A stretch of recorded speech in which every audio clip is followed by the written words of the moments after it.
Hello and welcome back to the channel. My name is Wajaha and today I am just going to briefly talk about some of my favorite applications in 2023.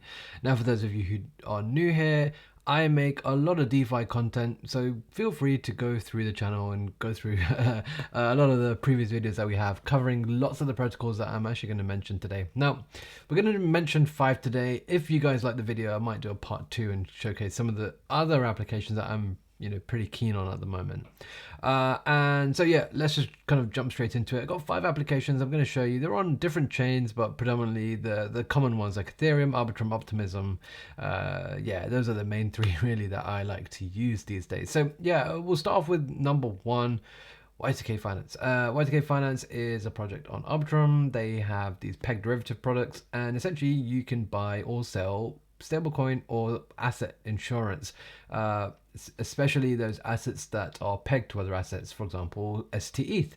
Now, they recently did launch version 2, and they do have some interesting kind of mechanisms as well. You can go and check their video out if you want to learn more about them. You may even recognize the voice. Essentially they have these 2 sides, kind of collateral and premium. Collateral being the side where you want to sell insurance, premium being the side where you want to buy insurance, and essentially you can basically select any sort of asset that they support, whether that's some stablecoins or even something like STETH, for example. They'll have a strike price, and you can basically deposit either Arbitrum or ETH for some of these assets. So for example, let's say if we select wrapped ETH, we can select the epoch, which is basically the time period for which we want to purchase this insurance for. Usually they are 1-week periods, but they do have some monthly periods as well, and you can basically deposit some ETH. And in doing so, if the asset doesn't depeg, then you obviously make a little profit. Here you can see that I would make 3% over the next 6 days, or over that 5-6 day period, which does account to a ridiculous APR if you kind of compound that basically throughout the year. And of course, you don't know if you're going to continue to make that, because what if you what if the asset does depeg? What if STETH did drop below 0.98? In which case you would actually lose your deposit. So you'd actually lose that whole 0.5 ETH. So you got to be a bit careful here. There are some risks involved, of course, but if played correctly, you can make some very, very good passive income. So yeah, Y2K Finance, a really interesting protocol, one that I'm a big fan of, and will continue to be a big fan of. So yeah, definitely I think everyone should check it out for sure. We'll move on to number 2, Pendle Finance. What is Pendle? Well, the way that I like to explain it is that lots of assets have yield that comes along with them. So for example, if we take Ethereum, it has its yield coming from staking. You can stake Ethereum and earn maybe 4 or 5% a year. Now, the way that I like to think of Ethereum in that case then is think of it like a tree with some apples on it. The apples growing is the staking yield. You kind of constantly pick that off and you can sell it. But your 1 ETH remains 1 ETH, ETH is ETH. So your tree is always going to be there. It's going to constantly produce yield, which is the apples. And what Pendle does is it lets you separate the principal from the yield. So you can separate the tree from the apples and lets you speculate on them individually. So if you think that, one particular summer this tree is going to grow a lot more apples, well, you can actually go long on that, and you can basically go long on the yield if you want. Or if you want to just hold the principal itself and basically buy your asset at a discount, you can do that directly on Pendle. And that's why I think Pendle has some really, really fantastic application. You can see some of the assets that you can get here at a discount. It's not just ETH, it's a variety of other assets as well. Plus they have some very good yields from some of the pools that they offer. So that's pretty much Pendle in a nutshell. If you guys are interested, I might do a deep dive on Pendle coming fairly soon, so I'll get working on that if you guys would like to see that. We'll talk about Uniswap next.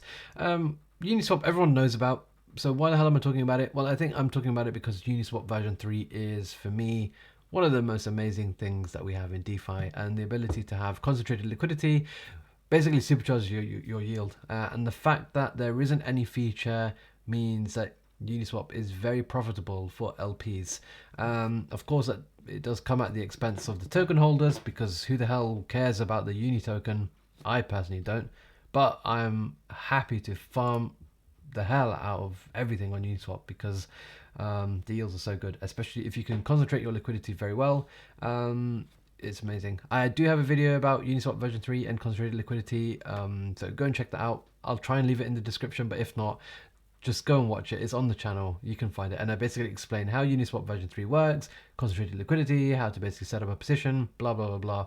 You will find it very useful for sure. So go and check that out.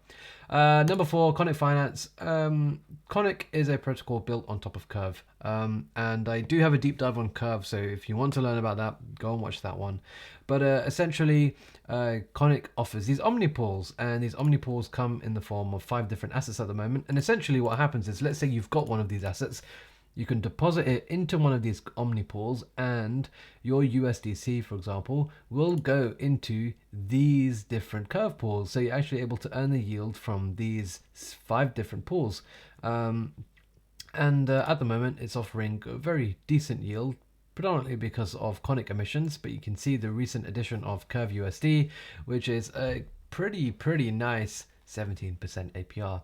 Now, why do I specifically like Conic? Well, number one, I think it's nice that we're able to kind of deposit assets into multipools. But secondly, I think that especially as we see many new stablecoins come to DeFi this year, you know, you got to participate in the curve wars if you want deep liquidity for your stablecoin. And so I think a lot of protocols will likely come to something like Conic, and hopefully we will have some sort of bribe system come where people will, or organizations, DAOs or protocols will be using Conic governance tokens to bribe for their own pools on here in order to kind of gain more liquidity. So we'll have to see how that kind of plays out. At the moment, Conic tokens actually are very good in liquidity distribution. I believe one Conic token is often distributing or driving maybe $60-70 of liquidity. So really good. And already Conic has over 100 million in TVL. So I think that's probably only going to grow as well with time. I think it's a great platform. I love the interface. So yeah, Conic definitely a great one on my list. And I think the last one for this video is going to be Frax, and Frax have a variety of products. They've got a swap that enables TWAPs. They've got Frax Lend, where you can basically lend and borrow assets.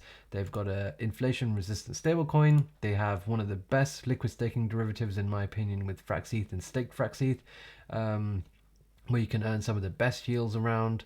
And yeah, I think the Frax team is one of the best. They're very active. I try and follow the Discord, or the Telegram I should say, as often as possible.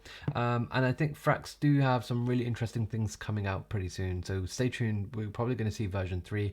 I will probably make some updated version around everything that's gone on with Frax pretty soon, because I think the deep dive that I made is probably a little outdated now. It was about 7 or 8 months ago as of recording. So yeah, I think those are the first 5 protocols for part 1. Again, like I said, if you guys want to see more of this, then just let me know and I'll make a part 2.